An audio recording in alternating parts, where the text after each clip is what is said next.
Because Jesus is now seated at the right hand of the Father. How did he get that place? He got that place when he said, "It is finished." Praise the lord. Hallelujah. ಆ ರೀತಿ ನಾವು ಕಾರ್ಯವನ್ನು ಮಾಡಬೇಕಾ, ಅಥವಾ ಇಲ್ಲಿ ಯೇಸುವಿನ ದೇವರ ಮುಂದೆ ಬಂದು ದೇವರು ನುಡಿದಂತಹ ಆ ನುಡಿಗಳನ್ನ ನಾನು ವಿಶ್ವಾಸದೊಂದಿಗೆ ನಾನು ಬಿಗಿಯಾಗಿ ಹಿಡಿದುಕೊಂಡು ಅದನ್ನ ಬಾಯಿ ತೆಗೆದು ಅರಿಕೆ ಮಾಡಬೇಕಾ? ಯಾಕೆಂದ್ರೆ ಇದು ದೇವರಿಗೂ ನಮಗೂ ಮಧ್ಯದಲ್ಲಿ ಒಂದು ಪ್ರಬೋಧಕನಾಗ್ಲಿ ಮಧ್ಯಸ್ಥಗಾರ ಅಲ್ಲ ಪ್ರಿಯರೇ. ದೇವರಿಗೂ ನಮಗೂ ಮಧ್ಯಸ್ಥರಾಗಿರುವುದು ಪ್ರಧಾನ ಯಾಜಕರಾಗಿರುವ ಪ್ರಭು ಯೇಸುವೇ ನಮಗೂ ಮತ್ತು ದೇವರಿಗೂ ಮಧ್ಯದಲ್ಲಿ ನಮ್ಮ ಪ್ರಾರ್ಥನೆಗೆ ವಿಜ್ಞಾಪನೆಯನ್ನು ಮಾಡುವಂತ ಮಧ್ಯಸ್ಥಗಾರರಾಗಿದ್ದಾರೆ. ಅದಕ್ಕಾಗಿ ಯೇಸು ಹೇಳ್ತಿದ್ದಾರೆ, ನೀವು ನನ್ನ ಬಳಿಗೆ ಬರುವಾಗ ನೀವು ಧೈರ್ಯದೊಂದಿಗೆ ಬನ್ನಿ ನನ್ನ ವಾಕ್ಯ ಹಿಡಿದುಕೊಂಡು, ಯಾಕೆಂದ್ರೆ ನಾನು ನಿಮ್ಮ ಪರವಾಗಿ ವಿಜ್ಞಾಪನೆಯನ್ನ ನನ್ನ ತಂದೆ ಬಳಿಯಲ್ಲಿ ಮಾಡಿಕೊಳ್ತೇನೆ. ಯಾವಾಗ ನನ್ನ ತಂದೆ ಬಳಿಯಲ್ಲಿ ನಾನು ಕೇಳಿಕೊಳ್ತೇನೋ ಅದೇ ಕ್ಷಣದಲ್ಲಿ ನನ್ನ ತಂದೆ ನಿಮಗೆ ಬೇಕಂದ ಎಲ್ಲ ಕಾರ್ಯಗಳನ್ನ ಸ್ಯಾಂಕ್ಷನ್ ಮಾಡ್ತಾರೆ. Praise the Lord. Hallelujah, hallelujah. When I was small, ಇವರು ಚಿಕ್ಕವರಾಗಿರುವಾಗ I wanted something, ಆಗ ಇವರಿಗೆ ಕೆಲವೊಂದು ವಸ್ತುಗಳು ಬೇಕಿತ್ತು. and I know Daddy will not give. ಆಗ ಇವರಿಗೆ ಗೊತ್ತಿತ್ತು ತಂದೆ ಯಾವ ಕಾರಣಕ್ಕೂ ಅದನ್ನ ಕೊಡಲ್ಲ ಎಂಬುದಾಗಿ. Where do you think I will go? ಆಗ ಇವರು ಎಲ್ಲಿಗೆ ಹೋಗ್ತಾ ಇದ್ರು?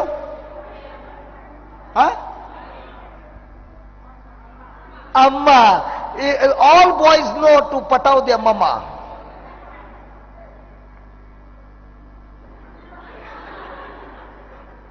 All boys know how to get their things done. They will run to the mummy, not to the daddy. Baba, where do you run? Mummy, not daddy. Always Always mummy, mummy, mummy, mummy. ಯಾಕಂದ್ರೆ ಗಂಡು ಮಕ್ಕಳಿಗೆ ಗೊತ್ತು ಅವರಿಗೆ ಬೇಕಾದಂತ ಅವರು ಬಯಸಿದಂತಹ ಕಾರ್ಯಗಳನ್ನ ನೆರವೇರಿಸಿಕೊಡ್ಲಿಕ್ಕಾಗಿ ತಂದೆ ಬಳಿಗೆ ಹೋಗಲ್ಲ, ತಾಯಿಯ ಬಳಿಗೆ ಓಡಿ ಹೋಗ್ತಾರೆ. ಹೌದಾ? And where do the girls go? ಎಲ್ಲಿ ಹೆಣ್ಣು ಮಕ್ಕಳು ಎಲ್ಲಿಗೆ ಹೋಗ್ತಾರೆ? ಡ್ಯಾಡಿ ಹತ್ರ ಓಡಿ ಹೋಗ್ತಾರೆ. Sariya. ಸರಿಯಾ? One kiss to Papa. Tell me what you want, Papa. ಹೆಣ್ಣು ಮಗು ಡ್ಯಾಡಿಗೆ ಒಂದು ಕಿಸ್ ಅನ್ನ ಕೊಟ್ಟರೆ ಸಾಕು, ಆಗ ಮಗಳೇ ನಿನಗೆ ಏನ್ ಬೇಕು ಎಂಬುದಾಗಿ ಡ್ಯಾಡಿ ಕೇಳ್ತಾರೆ. ಹೌದಾ? ಹೌದಾ? Now, just the way I can get the things done from my mummy, and mummy will go and talk to daddy and the things will come, in the same way Jesus is saying to you, I am seated at the right hand of the Father. You come to the throne of grace boldly. When my Father will see you, he cannot see the sin in you, because my blood has cleansed you. You are absolutely clean. You are, when my Father sees you, he can see you and me with the same identity, no difference at all. And now the Father has no other option but to grant your request, because now you are coming with the blood of the Lamb that Jesus shed on the cross when he said, "It is finished." Praise the Lord. Hallelujah. Hallelujah. ಅದೇ ರೀತಿ ಪ್ರಭು ಯೇಸು ಹೇಳ್ತಿದ್ದಾರೆ ಪ್ರಿಯರೇ, ನಾನು ನನ್ನ ತಂದೆಯಾದಂಥ ದೇವರ ಬಲಭಾಗದಲ್ಲಿ ಇದು ನಾನು ವಿಜ್ಞಾಪನೆ ಮಾಡುವುದಕ್ಕಾಗಿ ಪ್ರಧಾನ ಯಾಜಕನಾಗಿ ನಾನು ಕುಳಿತಿದ್ದೇನೆ. ಅದಕ್ಕಾಗಿ ಯೇಸು ಹೇಳ್ತಾ ಇದ್ದಾರೆ, ನೀವು ಧೈರ್ಯದೊಂದಿಗೆ ಬಿಗಿಯಾಗಿ ಹಿಡಿದುಕೊಂಡು ಅರಿಕೆಯನ್ನ ಬಿಗಿಯಾಗಿ ಹಿಡಿದುಕೊಂಡು ನನ್ನ ಬಳಿಗೆ ಧೈರ್ಯದೊಂದಿಗೆ ಬನ್ನಿ.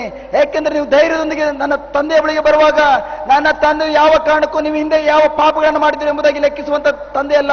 ಏಕೆಂದರೆ ನಿಮ್ಮೆಲ್ಲ ಪಾಪಗಳನ್ನ ನಾನು ಶಿಲುಬೆಯಲ್ಲಿ ಸುರಿಸಲ್ಪಟ್ಟಂತಹ ನನ್ನ ಪರಿಶುದ್ಧವಾದಂತಹ ದೇವರ ರಕ್ತವು ನಿಮ್ಮೆಲ್ಲ ಪಾಪಗಳನ್ನ ಸಂಪೂರ್ಣವಾಗಿ ತೊಳೆದು ಹಾಕಿ ನಿಮ್ಮನ್ನ ಸಂಪೂರ್ಣವಾಗಿ ಹಿಮದ ರೀತಿಯಲ್ಲಿ ಮಂಜಿನ ರೀತಿಯಲ್ಲಿ ಬಿಳುಪಾಗಿಸಿ ಧೈರ್ಯದೊಂದಿಗೆ ನೀವು ತಂದೆ ಬಳಿಗೆ ಬರುವಾಗ, ಅದನ್ನು ನಂಬಿ ಬರುವಾಗ, ಅದೇ ಕ್ಷಣದಲ್ಲಿ ನನ್ನ ತಂದೆಯು ನಿಮ್ಮೆಲ್ಲ ವಿಜ್ಞಾಪನೆಗಳನ್ನ ಸಂಪೂರ್ಣವಾಗಿ ನೆರವೇರಿಸಿಕೊಡ್ತಾರೆ. Praise the Lord. Hallelujah, hallelujah. Now,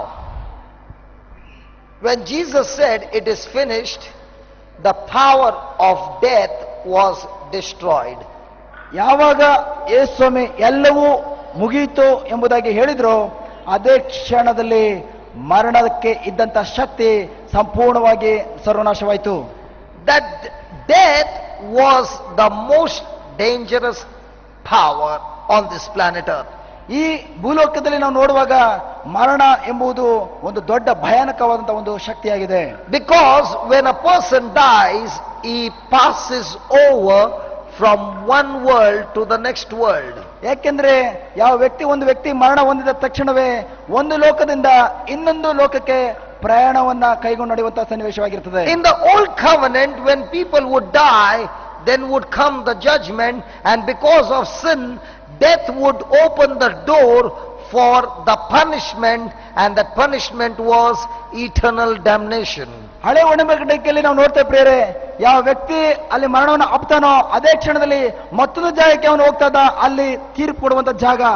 ಆ ವ್ಯಕ್ತಿಯು ಪಾಪದ ನಿಮಿತ್ತವಾಗಿ ಸತ್ತದ್ರಿಂದ ಅವನು ಯಾವ ಕಾರಣಕ್ಕೂ ಪರಲೋಕಕ್ಕೆ ಹೋಗ್ಲಿಕ್ಕೆ ಸಾಧ್ಯವಾಗ್ತಿರಲಿಲ್ಲ. ಅವನು ನಿತ್ಯ ಅಗ್ನಿ ಗಂಧಕದಿಂದ ಉರಿಯುವಂತಹ ಅಗ್ನಿಯ ಆ ಸರೋವರಕ್ಕೆ, ನರಕಕ್ಕೆ, ನಿತ್ಯ ಮರಣಕ್ಕೆ ಹೋಗುವಂತಹ ವ್ಯಕ್ತಿಯಾಗಿರ್ತಾ ಇದ್ದ. So in the Old Testament, when a person would die, he was destined to go to hell and suffer there in that fire for all eternity. ಹಳೆ ಒಡಂಬಡಿಕೆಯಲ್ಲಿ ಸತ್ತಂತ ವ್ಯಕ್ತಿಗಳು ಇದು ಅವರು ಅದೇ ಕ್ಷಣ ನಿತ್ಯ ನರಕದಲ್ಲಿ, ಅಗ್ನಿಯ ಮಧ್ಯದಲ್ಲಿ, ಸರೋವರದ ಮಧ್ಯದಲ್ಲಿ ಬೇಯುವಂತಹ ಕಾರ್ಯಕ್ಕೆ ನರಕಕ್ಕೆ ಹೋಗ್ತಾ ಇದ್ರು. That is why the word of God in Romans chapter 5:12 says, one man's sin entered into the world and death came and reigned over all of us. ಅದಕ್ಕಾಗಿ ರೋಮನರಿಗೆ ಬರೆದ ಪತ್ರ 5ನೇ ಅಧ್ಯಾಯ ವಾಕ್ಯ 12ರಲ್ಲಿ ನೋಡ್ತೇವೆ, ಒಂದೇ ಒಂದು ವ್ಯಕ್ತಿ ಮಾಡಿದಂತಹ ಪಾಪದ ನಿಮಿತ್ತವಾಗಿ ಇಡೀ ಮಾನವ ಕುಲವು ಶಾಪಗ್ರಸ್ತವಾಯಿತು, ಪಾಪಿಗಳಾಗಿ ಮಾರ್ಪಟ್ಟರು ಎಂಬುದಾಗಿ. Praise the Lord. Praise the Lord. But then God sent Jesus to restore what was lost in the Garden of Eden. ಆದರೆ ದೇವರು ತನಗಿದ್ದಂತ ಏಕೈಕ ಮಗನನ್ನ ಪ್ರಭು ಯೇಸುವನ ಈ ಲೋಕಕ್ಕೆ ಕಳಿಸಿದರು.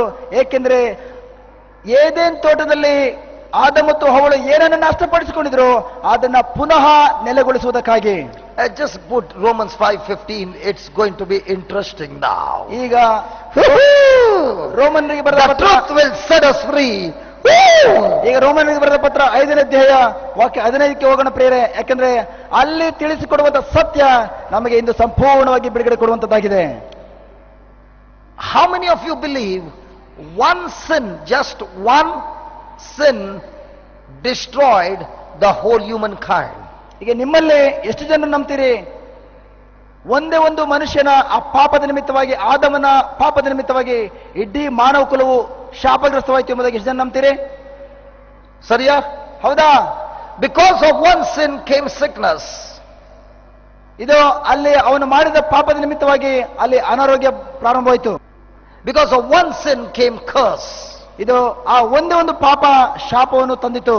Because of one sin came death. ಏಕೆಂದರೆ ಒಂದೇ ಒಂದು ಆ ಪಾಪವು ಇದು ಮರಣವನ್ನು ಕೂಡ ತಂದಿತು. What Adam did in the Garden of Eden, we can see even today, lives are being destroyed. ಈಗ ಅಲ್ಲಿ ಆದಾಮನು ಮಾಡಿದಂತಹ ಆ ಒಂದೇ ಒಂದು ಪಾಪದ ನಿಮಿತ್ತವಾಗಿ ಇವತ್ತು ಕೂಡ ನಾವು ನೋಡ್ತೇವೆ ಅನೇಕ ಮಕ್ಕಳ ಜೀವಿತವು ಸಂಪೂರ್ಣ ಸರ್ವನಾಶವಾಗ್ತದೆ. Hallelujah. Hallelujah. But what God did through his son Jesus cannot be compared to what sin did to man. ಈಗ ಇಲ್ಲಿ ದೇವರ ವಾಕ್ಯ ಹೇಳ್ತದೆ, ಇಲ್ಲಿ ದೇವರು ಪ್ರಭು ಯೇಸುವಿನ ಮೂಲಕ ಯಾವ ಕಾರ್ಯವನ್ನು ಮಾಡಿದ್ರು ಆ ಕಾರ್ಯಕ್ಕೂ ಆದಾಮನು ಪಾಪವನ್ನು ಮಾಡಿದಾಗ ಬಂದಂತಹ ಈ ಲೋಕಕ್ಕೆ ಬಂದಂತಹ ಆ ಫಲದ ಕಾರ್ಯಕ್ಕೂ ಯಾವ ಕಾರಣಕ್ಕೂ ನೀವು ಹೋಲಿಕೆಯನ್ನು ಮಾಡ್ಕೊಳ್ಬೇಡಿ. Just put it in Kannada, let those people enjoy it. The devil is screaming. ಈಗ ನೋಡೋಣ ರೋಮನಿಗೆ ಬರೆದ ಪತ್ರ 5ನೇ ಅಧ್ಯಾಯ ವಾಕ್ಯ 15. I like when people understand the truth. ಈಗ ನಿಜವಾಗಿಯೂ ನಾವು ಇಷ್ಟಪಡ್ತೇವೆ ಇದು ದೇವರ ವಾಕ್ಯದಲ್ಲಿರುವ ಸತ್ಯವನ್ನು ಅರ್ಥ ಮಾಡಿಕೊಳ್ಳುವಂತ ಮಕ್ಕಳು. How many of you have ever seen a wing balance? Wing balance. They to hold it like this, one side, this side, you balance wing. ನಿಮ್ಮಲ್ಲಿ ಎಷ್ಟು ಜನರು ಕೈಯಲ್ಲಿ, ಈಗ ನಾವು ತರಕಾರಿ ಮಾರ್ಕೆಟ್ ಕೈಯಲ್ಲಿ ಹಿಡ್ಕೊಂಡು ವ್ಯಾಪಾರ ಮಾಡುವ ತಕ್ಕಡಿ ಕಾಟ ಕೈಲಿ ಹಿಡ್ಕೊಂಡು ತೂಕ ಮಾಡುವ ತಕ್ಕಡಿ. How many of you have seen takadi? ಎಷ್ಟು ಜನ ಇಂಥ ತಕ್ಕಡಿ ನೋಡಿದ್ರೆ ಕೈ ಮೇಲೆ ಮಾಡಿ? Okay. Now I want you to think about takadi. ಈಗ ಆ ತಕ್ಕಡಿ ಬಗ್ಗೆ ಆಲೋಚಿಸಲಿಕ್ಕೆ ನಾನು ನಿಮಗೆ ತಿಳಿಸ್ತಾ ಇದ್ದೇನೆ. The Bible says one man's sin made the whole human race a slave of the devil. ಈಗ ಅಲ್ಲಿ ಒಂದೇ ಒಂದು ವ್ಯಕ್ತಿಯು ಮಾಡಿದಂತಹ ಆ ಪಾಪದ ನಿಮಿತ್ತವಾಗಿ ಇಡೀ ಮಾನವ ಕುಲವು ಸಂಪೂರ್ಣವಾಗಿ ಸೈತಾನನ ಗುಲಾಮತನಕ್ಕೆ ಬಲಿಯಾಯಿತು. So takadi position, man right at the down, Satan on the top. ಈಗ ತಕ್ಕಡಿಯಲ್ಲಿ ನಮ್ಮ ಕೈಲಿದೆ ಎಂಬುದಾಗಿ ಊಹಿಸಿಕೊಳ್ಳೋಣ ಪ್ರಿಯರೇ. ಒಂದು ಕಡೆ ಆ ಮಾನವನು ಮಾಡಿದ ಪಾಪದ ನಿಮಿತ್ತವಾಗಿ ಅವನ ಸಂಪೂರ್ಣವಾಗಿ ಒಂದು ಕಡೆ ಇರುವಂತಹ ಆ ತಕ್ಕಡಿಯ ತಟ್ಟೆ ಸಂಪೂರ್ಣ ಕೆಳಗಡೆ ಬಂದಿದೆ. ಈಗ ಸೈತಾನ್ ಸಂಪೂರ್ಣ ಮೇಲೆ ಹೋಗಿದ್ದಾನೆ. ಸರಿಯಾ? ಹೌದಾ? ಸರಿಯಾ? ಒಂದು ಕಡೆಯಲ್ಲಿ ಸೈತಾನ ಇದ್ದಾನೆ, ಇನ್ನೊಂದು ಕಡೆ ಆ, ಮನುಷ್ಯನಿದ್ದಾನೆ, ಅವನು ಮಾಡಿದ ಪಾಪದ ನಿಮಿತ್ತವಾಗಿ ಅವನು ಯಥೇಚ್ಛವಾಗಿ ಇಡೀ ಮಾನವ ಕುಲವು ಸಂಪೂರ್ಣವಾಗಿ ಕೆಳಗಡೆ ಬಂತು. ಈಗ ಈ ಕಡೆ ಇರುವಂತ ಒಂದು ಸಾಹಿತ್ಯವನ್ನು ಮೇಲೆ ಹೋದ, ಹೌದಾ? ಯಾವಾಗ ಭಾರ ಜಾಸ್ತಿ ಆಯ್ತು ಇದು ಮೇಲೆ ಹೋಗ್ತದೆ, ಸರಿಯಾ? ನಾವು ರೀಡ್ ಇನ್ ಕನ್ನಡ. ಈಗ ಓದಿ. ಈಗ ಆದರೆ ಆ ಅಪರಾಧವು ಇದ್ದಂತೆ ಉಚಿತವಾದ ದಾನವು ಇರುವುದಿಲ್ಲ. Free gift, say that, free gift. Is it dhan? Yeah. Free gift, say that, free gift. ಉಚಿತವಾದ ದಾನ, Say that. ಉಚಿತವಾದ ದಾನ. You want to know the truth? Hello, you want to know the truth? Then open your mouth and say, free gift. ಈಗ ಬಾಯಿ ತೆಗೆದೇಳಿ ಉಚಿತ ದಾನ. Say that again. ಉಚಿತವಾದ ದಾನ. Say that again. What Jesus did on the cross is called Uchita Dana. ಈಗ ಇಲ್ಲಿ ನಾವು ನೋಡ್ತೇವೆ, ಯೇಸು ಸ್ವಾಮಿ ಶಿಲುಬೆಯಲ್ಲಿ ಯಾವ ಕಾರ್ಯವನ್ನು ಮಾಡಿದ್ರು, ಏನೆಲ್ಲ ನಮಗೆ ಕೊಟ್ಟರು, ಅವುಗಳೆಲ್ಲವೂ ಉಚಿತವಾದಂತಹ ದಾನವಾಗಿದೆ. Correct? Now read it again. ಈಗ ಆದರೆ ಆ ಅಪರಾಧವು ಇದ್ದಂತೆ ಉಚಿತವಾದ ದಾನವು ಇರುವುದಿಲ್ಲ. ಹೇಗೆಂದರೆ ಆ ಒಬ್ಬನ ಅಪರಾಧದಿಂದ ಒಬ್ಬನ ಅಪರಾಧದಿಂದ Obra is one. Aprada Dana. ಎಲ್ಲ ಮನುಷ್ಯರು ಸತ್ತವರಾಗಿದ್ದರೆ ಎಲ್ಲೂ ಮನುಷ್ಯ ಎಲ್ಲ ಮನುಷ್ಯರು ಸತ್ತವರಾಗಿದ್ದರೆ. So now where is the weighing scale? ಎಲ್ಲೋ ಮನುಷ್ಯ where? Top or bottom? Top or bottom? ಈಗ ಎಲ್ಲ ಮನುಷ್ಯರು ಎಲ್ಲಿದ್ದಾರೆ? ಕೆಳಗಡೆ ಇದ್ದಾರಾ ಅಥವಾ ಮೇಲೆ ಇದ್ದಾರಾ? ಓಕೆ, ಎಲ್ಲ ಮನುಷ್ಯ. ಈಗ ಎಲ್ಲ ಮನುಷ್ಯರು ಸತ್ತವರಾಗಿದ್ದರೆ ದೇವರ ಕೃಪೆಯು ದೇವರ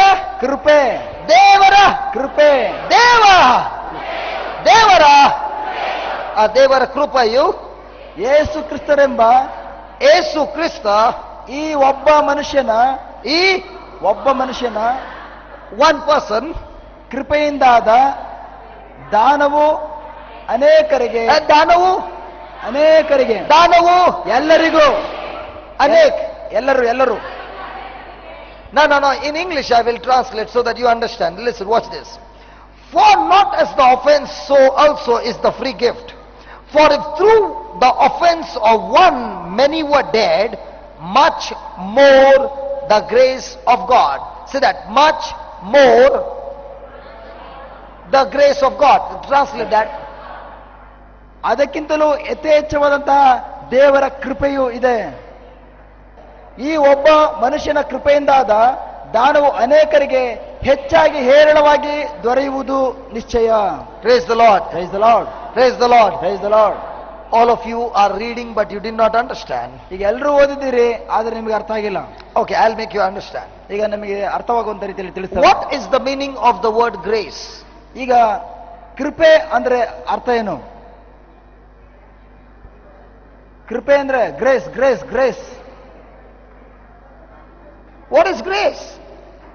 ಗ್ರೇಸ್ ಅಂದ್ರೆ ಏನು? ಕೃಪೆ. When children fail in the exam, what does the teacher give you? ಈಗ ಒಂದು ಮಗುವು ಸ್ಕೂಲ್ನಲ್ಲಿ ಓದುವಂತ ಸಂದರ್ಭದಲ್ಲಿ ಯಾವುದೋ ಒಂದು ಸಬ್ಜೆಕ್ಟ್ ನಲ್ಲಿ ಫೇಲ್ ಆದ್ರೆ ಆ ಟೀಚರ್ ಆ ಮಗುಗೆ ಏನನ್ನು ಕೊಡ್ತಾರೆ? So what is grace?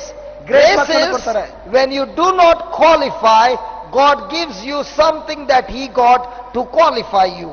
ಅಂದ್ರೆ ಆ ಕೃಪೆ ಅಂದ್ರೆ ನೀವು ಯಾವ ಕಾರಣಕ್ಕೂ ನೀವು ಅರ್ಹತೆಯನ್ನು ಹೊಂದಿರಲಿಲ್ಲ, ಆಗ ದೇವರು ನೀವು ಅರ್ಹತೆಯನ್ನು ಹೊಂದುವುದಕ್ಕೋಸ್ಕರ ಕೆಲವೊಂದನ್ನು ನಿಮಗೆ ಕೊಟ್ಟಿದ್ದಾರೆ, ಅದಾಗಿದೆ ಕೃಪೆ. Hallelujah. Hallelujah. So the Bible says much more the grace, the gift, the grace of God, much more the grace of God. ಈಗ ಇಲ್ಲಿ ದೇವರ ವಾಕ್ಯ ಹೇಳ್ತದೆ ಹೇರಳವಾದಂತ ದೇವರ ಕೃಪಾಶೀರ್ವಾದ ಎಂಬುದಾಗಿ. Now watch this.